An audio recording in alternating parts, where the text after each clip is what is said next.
mes examens auront bel et bien lieu en ligne.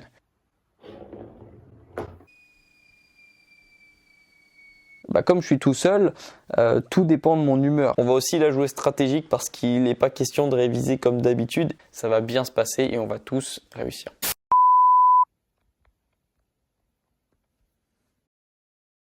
Bon, et ben voilà, c'est officiel. Mes examens auront bel et bien lieu en ligne à partir du 11 mai, donc pour une quinzaine de jours. Ça promet d'être original en tout cas. Bon, et ben honnêtement, je prends la décision comme elle est. C'est pas évident, mais c'est pas évident non plus pour tout le personnel enseignant. Je leur fais confiance. Je sais qu'ils font le maximum pour que les examens se déroulent bien. Je vais juste me concentrer, encore une fois, c'est ma philosophie de vie. Je vais me concentrer sur ce que je contrôle. Il me reste à peu près une grosse trentaine de jours, il me reste 35-38 jours à peu près. L'avantage, c'est que je suis dans un appartement seul, donc j'ai un peu plus de contrôle sur mes révisions. Donc c'est quoi les avantages? C'est que je suis seul, c'est que c'est moi qui décide lorsque je mange, c'est moi qui décide lorsque je révise. J'ai pas mal de contrôle sur mon organisation et sur mon temps libre. L'avantage d'être tout seul, et le gros inconvénient aussi d'être tout seul, c'est que si tu es de bonne humeur, l'ambiance générale de la maison, de la pièce, de l'appartement est de bonne humeur. Si tu es de bonne humeur, il n'y a pas de raison que tu tombes comme ça de mauvaise humeur, il n'y a pas de raison qu'un proche t'énerve ou que un proche t'interrompe et que ça t'énerve, etc. Donc, tu as le contrôle sur ton humeur. L'inconvénient, du coup, c'est que si tu es de mauvaise humeur, si tu es un peu dépressif, si tu passes une mauvaise journée, il n'y a personne qui est là pour te remonter le moral. Alors évidemment, tu peux appeler tes proches, mais c'est pas pareil que d'avoir un proche physiquement qui peut t'aider à aller mieux. Donc en fait, l'humeur est déterminante de tes révisions encore plus quand tu es tout seul. Sur quoi est-ce que j'ai du contrôle? J'ai du contrôle sur l'heure à laquelle je me lève, l'heure à laquelle je révise, les plats que je vais manger qui vont avoir une importance dans mes révisions parce que la nutrition est liée aux révisions, la nutrition est liée à tout, donc je vais manger de manière particulière. J'ai du contrôle sur pas mal de choses et le reste, je l'oublie. Le reste sur lequel j'ai pas de contrôle, les modalités d'examen, la façon dont ça va se dérouler, etc. J'ai pas de contrôle, donc j'y accorde pas d'attention. Moi, j'accorde de l'énergie aux choses que je peux contrôler. Il va falloir que j'apprenne à m'auto-discipliner, quelque chose d'extrêmement compliqué. Moi, en réalité, j'aime pas la discipline. Moi, je crois plutôt au pouvoir des habitudes plutôt qu'au pouvoir de la discipline. Même si, évidemment, qu'il va falloir un peu de discipline dans ces jours pour réussir. Mais moi, je crois plus au pouvoir des habitudes. Je pense que les habitudes comptent plus que n'importe quelle discipline, que n'importe quelle motivation. Et qu'on peut accomplir beaucoup plus de choses avec des bonnes habitudes plutôt qu'avec de la discipline. Demain et pour les prochains jours, je vais me lever à 6h du matin tous les jours parce que c'est un créneau horaire que j'aime bien, parce que c'est un moment propice pour bien travailler. J'ai la chance d'avoir évidemment le contrôle ici de l'heure à laquelle je me lève. Je sais que demain, si je veux travailler à très tôt le matin, ça va déranger personne. Ça, c'est l'avantage que j'ai à être seul ici en confinement. Et voilà, c'est typiquement quelque chose sur lequel j'ai du contrôle. Je vais profiter de ça. Et tous les jours, à partir de maintenant, je me leverai à 6h tous les matins. C'est ce que j'avais fait déjà en début d'année lorsque je sentais que j'avais besoin de travailler plus. C'est quelque chose qui marche pour moi et que je vais reprendre avec plaisir, mine de rien, parce que ça va me faire plaisir de continuer d'avancer dans mes projets et de mettre un coup d'accélérateur dans mes révisions. Donc là, actuellement, il est 22h30 et je propose qu'on se retrouve demain pour voir si je suis un beau parleur ou si je suis quelqu'un qui assume après avoir parlé. Allez, à demain. Voilà, quand on dit quelque chose ici, on l'assume. Donc on est là, on est prêt, on va commencer une petite 1h15, 1h30 de révision et plus si affinité. Mais en tout cas, on est là et le taf va pouvoir être fait. Donc on se dit à tout à l'heure.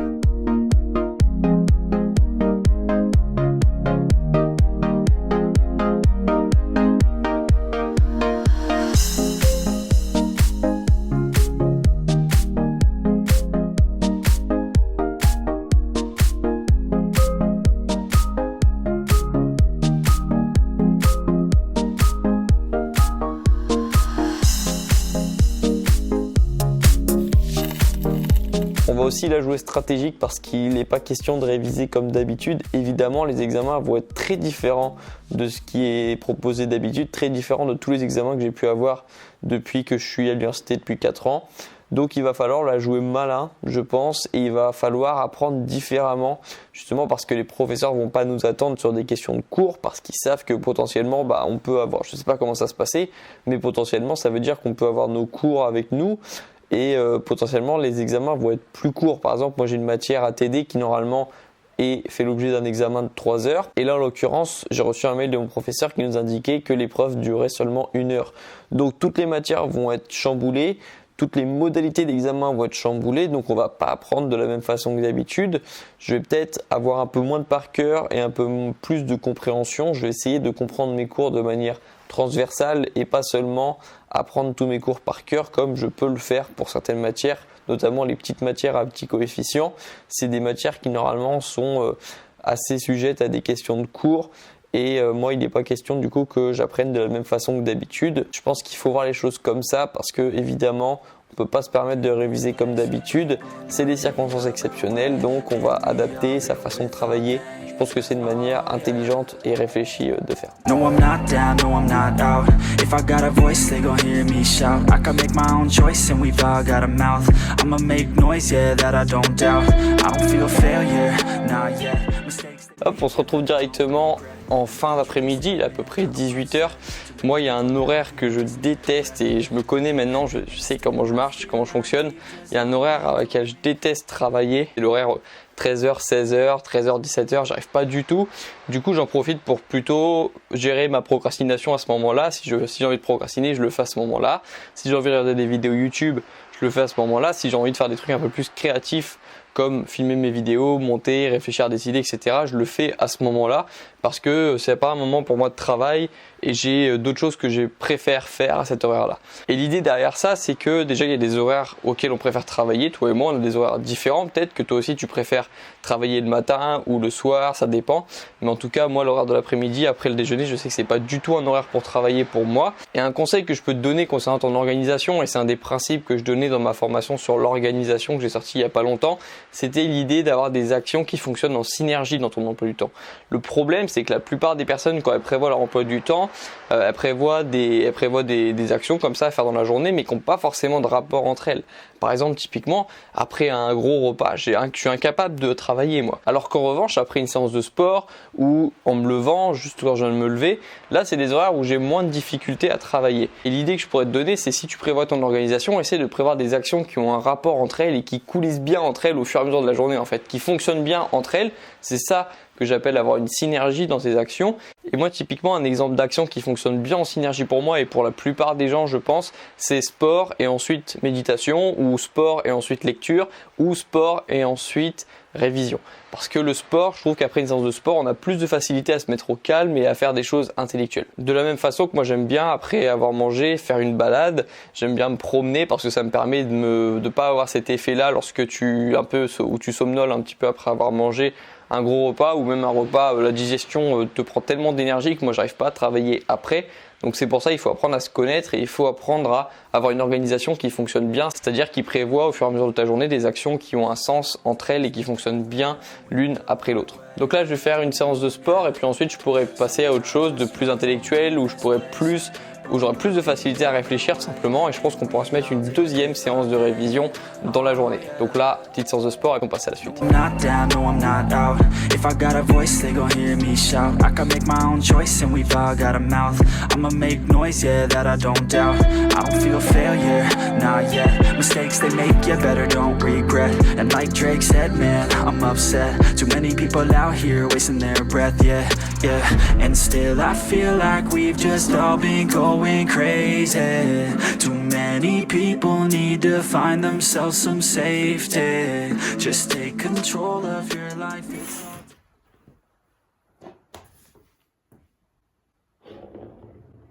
When you try your best but you don't succeed. When you get what you want but not what you need. Sometimes I struggle in this place, been in circles several days, never knowing the right way, yeah. Sometimes I struggle in this place, people look the other way, and we all deal with our pain, oh yeah. Sometimes I struggle in this place, been in circles several days, never knowing the right way, yeah.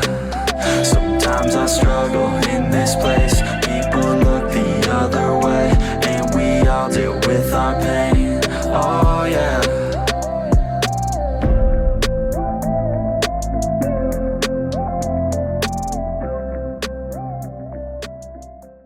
après ma séance de sport, j'ai pu enchaîner par une deuxième session de révision qui était bien productive, j'avais l'esprit bien plus clair et c'est ce que je recherche avec le sport. Comme ce cours était complexe, j'ai commencé d'abord par une lecture, ce qui en soit pas une méthode d'apprentissage efficace. C'est pour ça que je surligne en bleu les informations qui feront plus tard l'objet d'une flashcard et que je pourrai du coup apprendre et mémoriser bien plus facilement et plus efficacement pour l'examen. Donc c'est ainsi que la journée s'est terminée, extinction des feux à 23h et réveil à 6h.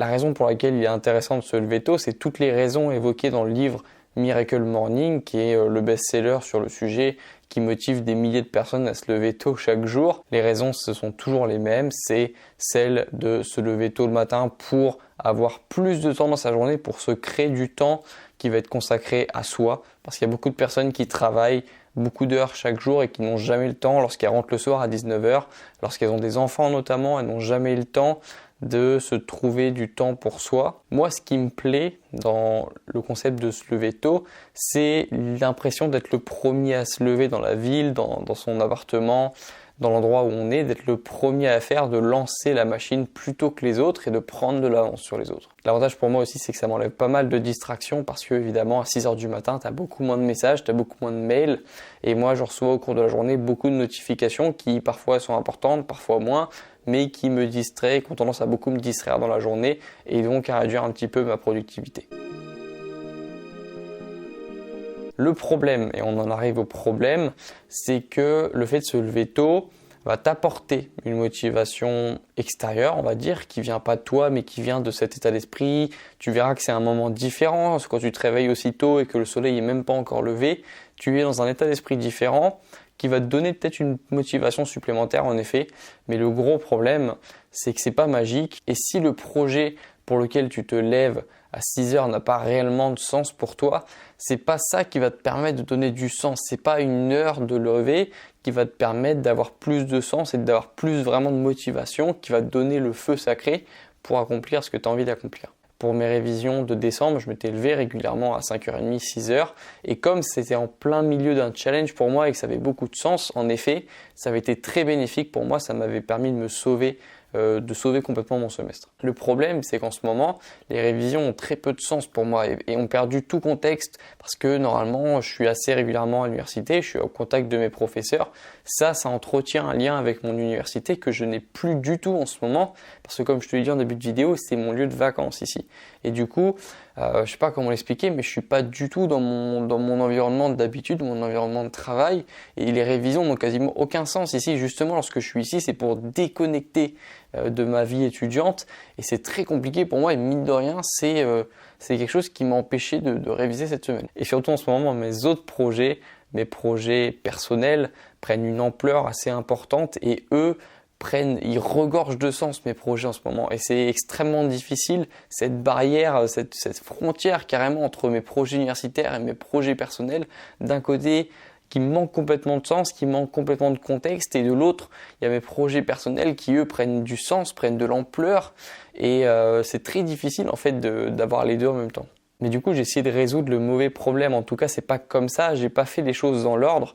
La première chose à faire, lorsqu'un projet manque de sens, c'est lui donner du sens. Pour donner du sens à ton projet, il faut te rappeler de ton pourquoi. Pourquoi est-ce que tu fais ça? Quelles sont les raisons qui t'ont motivé à commencer? Et quelles sont les raisons qui vont te pousser à continuer, même lorsque c'est pas facile, même lorsque tu as envie de douter et d'arrêter? En fait, tu vois, souvent on a tendance à être vraiment les yeux rivés sur l'action qu'on est en train de faire. Par exemple, moi, c'est les révisions. Donc là, tu as les yeux rivés sur les révisions, tu sais pas quoi faire. Moi, ce que j'aime faire, c'est prendre du recul. Prendre beaucoup de recul sur ce que tu es en train de faire pour comprendre dans quel contexte tu fais ça.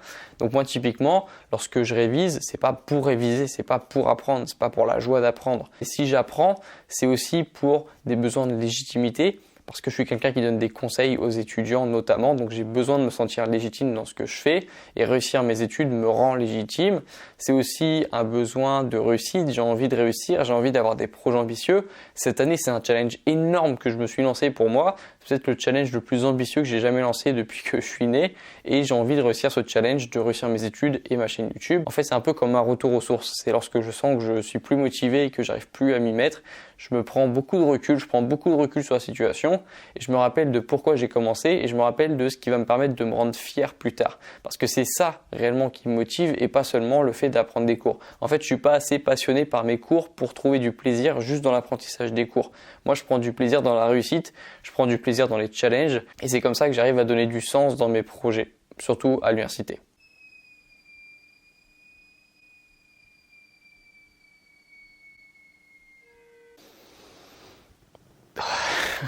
Pour revenir à ce que je te disais sur le manque de sens, c'est vraiment un bon conseil qu'il faut que tu appliques dans ta vie, dans ton quotidien. Souvent, lorsque tu n'es pas motivé à réviser, c'est pas parce que tu es feignant, c'est parce que ce que tu fais n'a pas beaucoup de sens pour toi.